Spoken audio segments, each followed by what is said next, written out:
The next question is E15.23. Haga Limited has outstanding 2,500 shares of 100 pound par 6% preference shares and 15,000 shares of 10 pound per value ordinary. The schedule below shows the amount of dividends paid out over the last 4 years. So the instruction, we need to allocate the dividends, to preference and ordinary shares under assumption A and B. Okay, so we just make the table. Okay, so we'll start with assumption A, in which the preference shares is non-cumulative and non-participating. Means that when there is the preference shares that has not been paid previous year, it won't be paid again for the next period. And then for non-participating means that there is no extra dividends for both of the shareholders. Okay, so we'll start with assumption A. The first year, 2021, payout is £12,000. So remember, for the preference share, their dividend is taken from the percentage, which is 6%, times the par value, times the amount of shares outstanding. Okay, so 6% times 100 is 6, times 2,500 is 15,000. As we can see here, the payout is only 12,000. So less than what it should be. Yeah, so this whole 12,000 will be just given to the preference shareholder. So 12,000, you will divide with the amount of shares, 2,500. Okay, so the dividend for preference shareholders per share is 4.8 pound.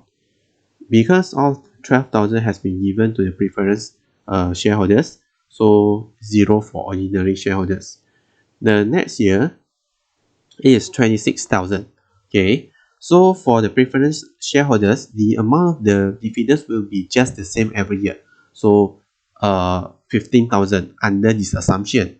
Yeah, so 15,000 divided by 2,500, it is £6. And then the remainder, which is 11,000, okay, will be for the ordinary shareholder. You will divide with the 15,000 shares outstanding, so it is 0.73 pound per share. And then in 2023, it is 52,000 pound.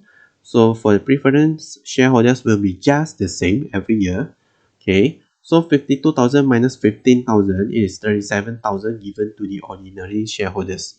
So 37,000 divided by 15,000, it is 2.47 pound. And then 2024, the payout is 76,000. So for the preference shareholders, still the same, because their dividends never change.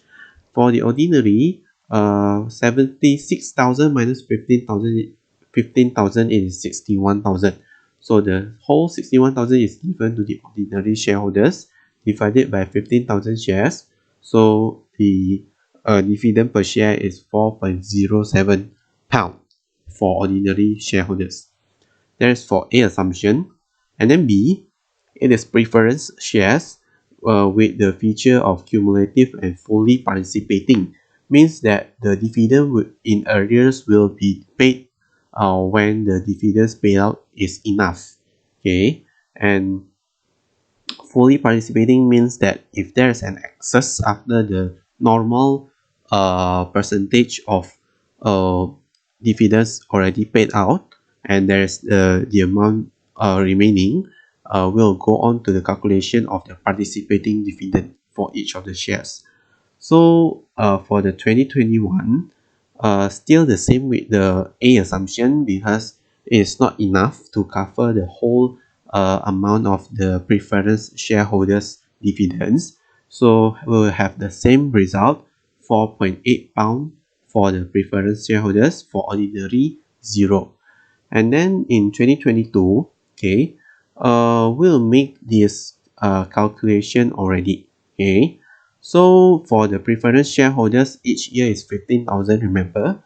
And then at 2021, we only pay 12,000 for the preference shareholders. It should be 15,000.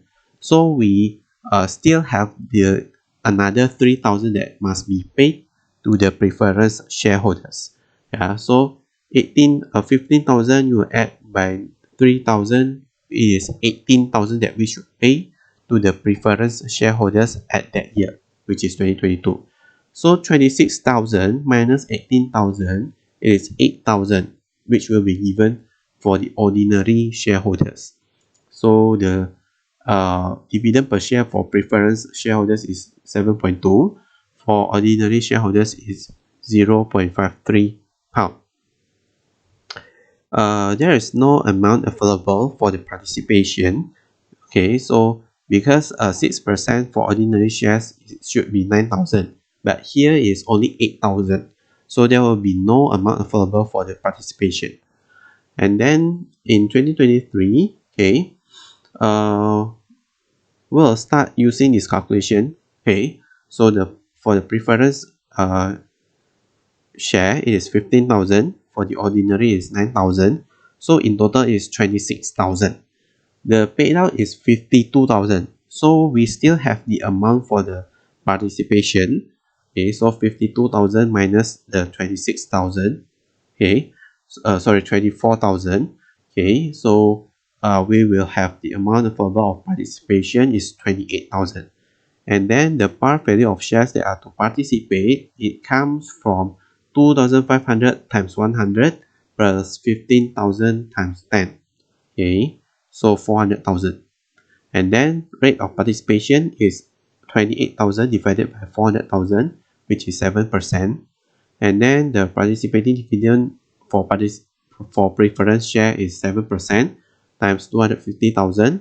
And then for the ordinary 7% times 150,000. This is the par value, remember. Yeah, 250,000 and 150,000 is the par value times the total shares. Okay, so we go back to the table. For the preference share, you must add the 15,000 for preference share, 15,000 plus the 17,500, and then we'll divide with the shares outstanding. For the ordinary, also the same.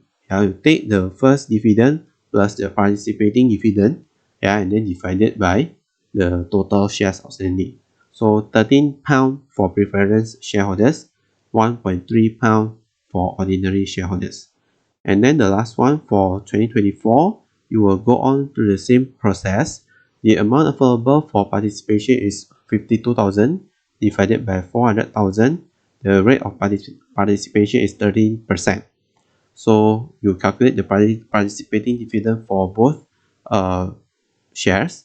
Okay, and then you will go back to the table.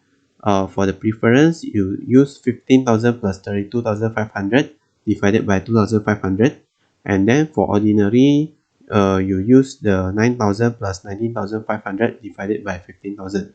So 19 pound for preference shareholders and 1.9 pound for ordinary shareholders.